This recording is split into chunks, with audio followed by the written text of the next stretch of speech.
Test 1 2 3. Okay. Okay, hai, kita bertemu lagi dengan live kita di iFix Fisioterapi Nilai pada petang ni, hari Selasa 18 Februari. Okay, jadi hari ni kita ada nak sharekan topik-topik yang menarik berkenaan dengan sakit leher.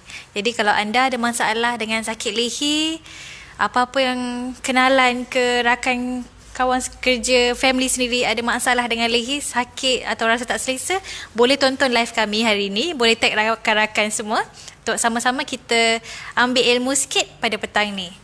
Okey, sekarang saya bersama dengan kawan saya Ikmal. Jadi nak tanya test suara. Mikrofon okey tak? Dengar tak? Jelas tak suara kami hari ini? Untuk anda semua, kalau ada apa-apa persoalan, jangan lupa, jangan segan, boleh je komen je dekat kami punya live kat bawah. Kita tak terlupa apa-apa ya. Okey. Sekarang saya serahkan mikrofon ni pada Cik Ikmal. Hai. Assalamualaikum. Okey, so bersama saya bersama saya Fizio Ikmal. Okey, so saya kenalkanlah sebab dia tak kenalkan diri dia tadi. Nama dia Syam. Okey, Fazilah Syam. Okey, Syam ada orang ingat lelaki ada kan? Tak apalah. So dia Fazilah Syam. Okey, so kita punya tajuk pada petang ini adalah mengenai sakit leher. Okey. Right. So sakit leher ni ada banyak punca, ada macam-macam lah kat luar sana.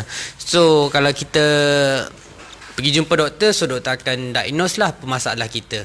So ada beberapa cabang yang kami akan ceritakan petang ni, tapi kita akan fokuskan kepada satu, iaitu spinal stenosis. Okey. Stenosis betul? Stenosis, betul. Okey, stenosis. Okey, itu sebutannya lah bahasa orang putihnya. Okey, kalau dalam bahasa mudahnya adalah okey, saraf tersepit. Okey. So dalam bahasa mudahnya himpitan pada bahagian saraf kita. Okey. So itu yang dipanggilkan stenosis. Okey. So stenosis ni macam mana boleh berlaku? So dia ada banyaklah punca yang menyebabkan berlakunya stenosis ni. Antaranya disc itu sendiri. Okey, disc bahagian tulang belakang ni menekan kita punya saraf. Okey. And then kita juga mungkin ada pembentukan tulang di bahagian spine. Okey. Ataupun pengecutan narrowing dia punya ataupun kita cakap terowong apa tu? terowong saraf tunjang. Terowong saraf tunjang. Okey. So terowong saraf tunjang itu menjadi kecut. Okey, bukan kecut, menjadi sempit. Alright. Okey, itu adalah antara sebab-sebab kenapa boleh jadinya spinal stenosis ni. Okey. Right. So sama Syam. Go. Okey. Jadi pada anda sana, kalau ada soalan masa kami tengah live, jangan lupa boleh je komen je dekat kita punya komen ni. Just lontarkan pertanyaan anda. Okey, berbalik kepada soalan kita tadi, cerita kita tadi berkenaan dengan cervical stenosis. Maksudnya ada himpitan pada kita punya saraf tunjang dekat bahagian leher. Jadi seperti yang kita tahu, himpitan ni seperti yang Cik Ikmal cakap tadi, boleh berlaku disebabkan banyak punca dia. Disebabkan tulang, himpitan penyempitan pada laluan saraf tunjang, disebabkan disc, banyak. Jadi oleh tu dia punya simptom pula. Simptom dia mungkin ni antara simptom yang biasa orang dapat lah. First, dia punya masalah ni bila berkata berkenaan pasal stenosis ataupun himpitan pada saraf ni, dia punya simptom first kita akan rasa sakit sudah semestinya lah. Sakit. Dan kedua, sakit tu kemungkinan boleh berlaku pada sebelah bahagian yang tersepit ataupun dua-dua. Katakan kalau saraf himpitan tu sebabkan pengecutan laluan saraf tu, jadi kat situ kita punya saraf kiri dan kanan sama-sama terhimpit lah. Jadi simptom dia mungkin berlaku pada kiri dan kanan. Ataupun sakit itu sebabkan disk ke belah kiri terkeluar, dia himpit belah kiri, jadi kiri je lah sakit. Dia tengok kepada kawasan mana yang terhimpit. Okey, itu berlaku kepada sakit lah. Okey, seterusnya untuk kita punya satu lagi, daripada aktiviti pergerakan leher kita. Bila kita melakukan pergerakan mendongak, kat situ sakit dia akan meningkat atau makin sakit lah, bertambah sakit bila kita mendongak. Dan apabila kita menunduk, sakit tu beransur pulih ataupun berkurangan. Itu salah satu daripada simptom dia untuk kita dapat tahu sama ada stenosis ataupun bukan. Okey, seterusnya sakit tu bila kita buat aktiviti, maksudnya buat kerja, menunduk apa semua sakit. Tapi once bila kita rehat, sakit tu hilang. Itu pun salah satu daripada simptom sakit pada stenosis. Okey, ada Cik Hikmat tambah? Tak ada. Tak ada. Okey. So, berbalik kepada usia pula.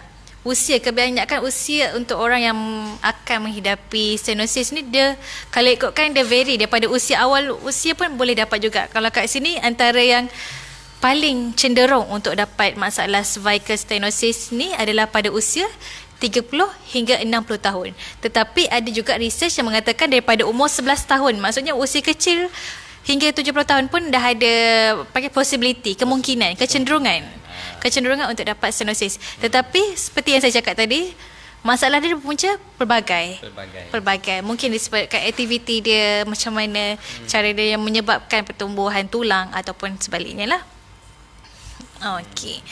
Jadi selain tu, untuk sakit ni pula, dia biasanya akan slowly progress. Bukan kita hari ni kena stenosis terus sakit, tak ada. Sakit stenosis, cervical stenosis ni biasanya dia progress lah slowly. Semakin kuat. Dia tak ada macam kita kena terus macam benda tu still, tak ada. Dia daripada slow makin kuat.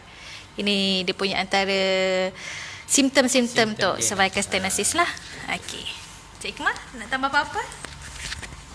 Okey, kalau PID ataupun kita cakap slip disc lah kan. Okey, so kalau slip disc, simptom dia boleh kena secara terus. Contoh kalau kita jatuh, sakit. Okey, so dia terus macam tu saja. Tapi kalau stenosis, macam Syam cakap tadi, dia akan slow. Okey. So tempat-tempat yang biasa kena untuk leher ni. Okey, untuk leher ni kalau spinal stenosis, okey, dia kat mana-mana pun boleh jadi. Okey, tak kisah area level C3, C4, C5, C6, C7. Okey, mana-mana pun dia boleh jadi. Okey, kalau mengenai slip disc dia lebih kepada macam C5, C6 ataupun C7. Dia di kawasan yang, okey, kita nak tahu C tu ke mana. Okey, bahagian C tu adalah cervical, bahagian leher kita. Okey, ini adalah C. Right, the first one is the okey, sorry kat Inggeris kak. Okey, yang pertama adalah C1. Okey, dan ini C2, C3, C4, C5, C6, C7. Okey, kita nampak C7. Okey, kameraman kita tak pandang ke sini mungkin.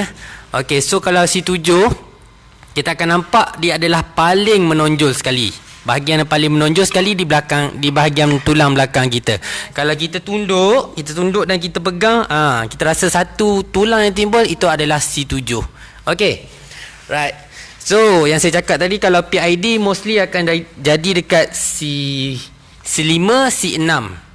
Dan kemungkinan juga C7. Itu adalah slip disc. Tapi kalau stenosis dia tak kira level.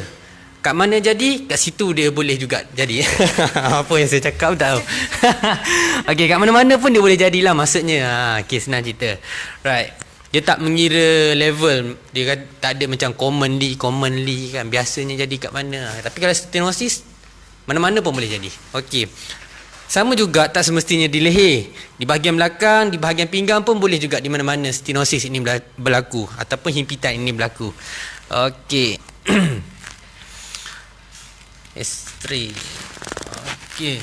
So untuk kami di sini, kami akan menyediakan beberapa rawatan yang terbaiklah untuk anda semua yang mengalami masalah tulang belakang. Okey, walaupun dia di bahagian okey, walaupun dia berada di bahagian leher, so ia berkaitan juga dengan tulang belakang. So tulang belakang kita bermula daripada bahagian leher sehingga ke bahagian pinggang dan pinggul kita.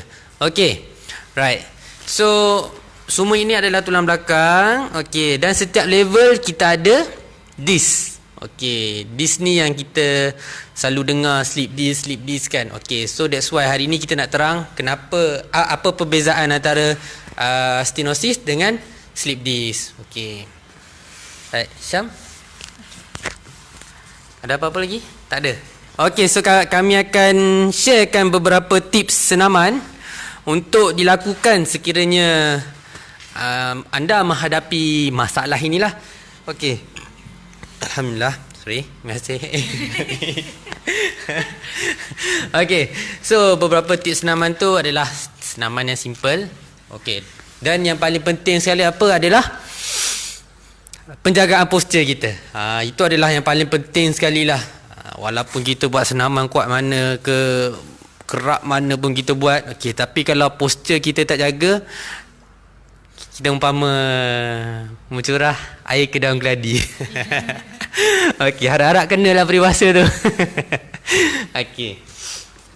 Tak adalah, maksudnya kalau kita tak jaga postur, walaupun kita buat senaman, so dia tak ada apa-apa efek.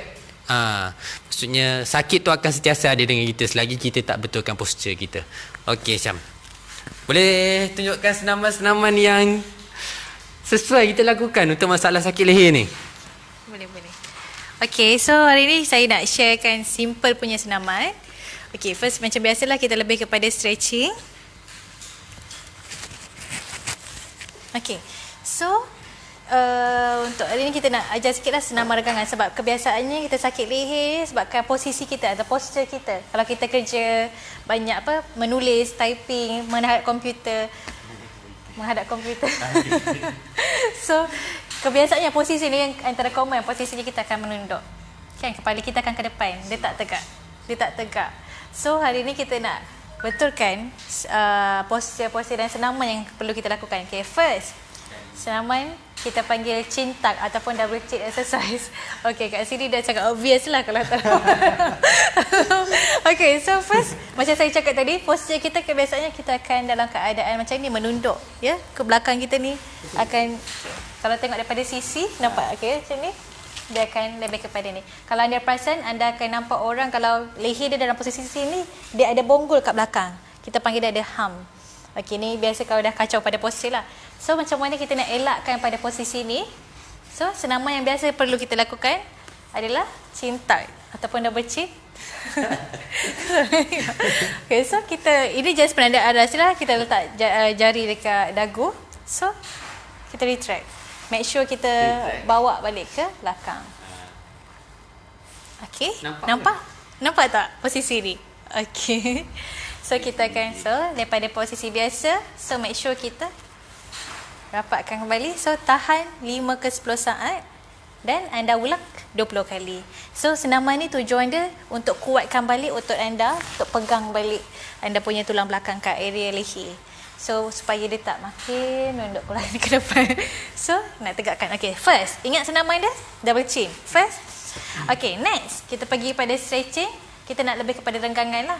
So renggangan yang pertama macam biasa kita buat tolehan. Seperti katakan kita rasa macam tegang, ketat. So kita buat renggangan kepada belah kanan atau kiri lah. So macam saya pergi kepada belah kanan dulu.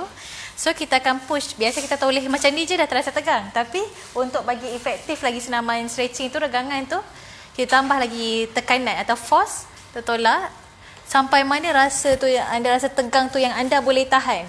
Okey, tolak and then anda kira 15 saat. Pastikan bila pusing tu jangan badan sekali pusing, kepala je pusing. Sama juga dengan belah kiri, tolak sampai mana tegang yang boleh tahan tu, tegang yang boleh tahan tu anda tahan 15 saat and then ulang 5 kali. Kiri dan kanan. Okey, 1, 2. Next, pada leher, satu lagi. Stretching. Okey, ni ada yang komen. Okey, 3. Tadi 2. Okey, ni yang ketiga. Ketiga saya tunjuk daripada sisi tepi. Satu tangan katakan awak anda rasa macam tak selesa pada bahagian bahu. Jadi tangan bahu belah kanan. Jadi tangan yang belah kanan ni letak ke belakang. Okey, make sure dalam apa-apa posisi, postur kena jaga. Jangan membongkok, jangan slouch sebab dia tak akan efektif lah. Nak lagi efektif memang kena posisi yang tegak. Badan kena duduk tegak. Okey, so tangan belakang, tangan letak kat belakang. Jadi tangan sebelah lagi, tangan belah kiri bantu untuk tarik leher ke belah kiri. So kalau yang posisi ni anda akan rasa tegang dia area bahu, leher ke bahu lah. Okey, kira-kira 1, 2, 3, 4, 5, 15. So kiraan so, mesti 15. Kiraan kena 15. So ingat 3 senaman ni. Senaman yang mudah, Yang anda boleh buat kat mana-mana. Kat office boleh buat, tengah drive pun boleh buat. Bahaya. Tengah lampu isyarat lah. Jangan tengah drive pun buat. Okey. So anda Assalamualaikum ada tambah apa-apa senaman? Sangat.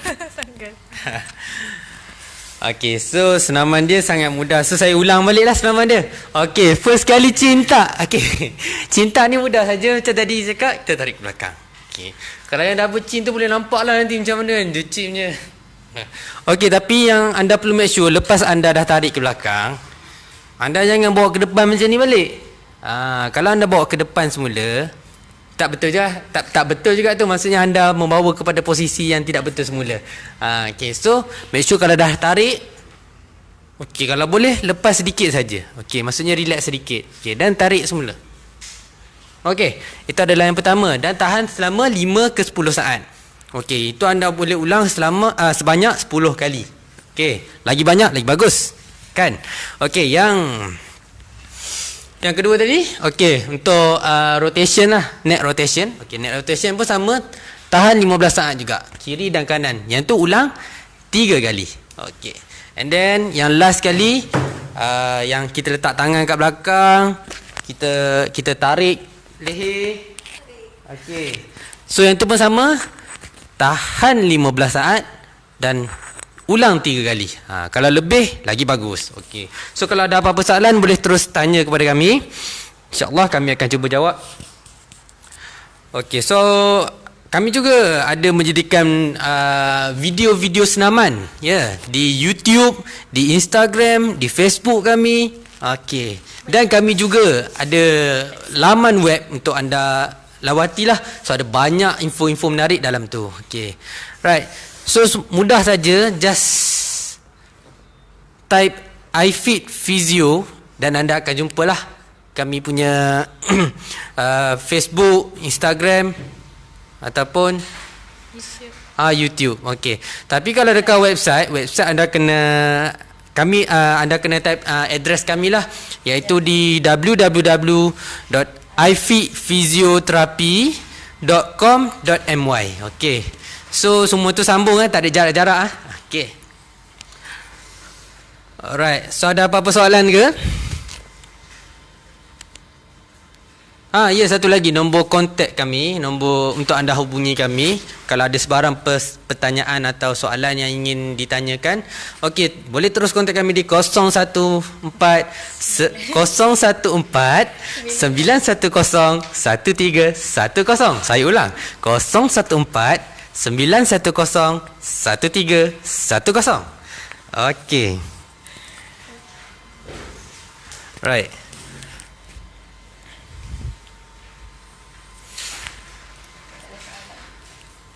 Tak ada soalan ke? Silap. Ada soalan ke?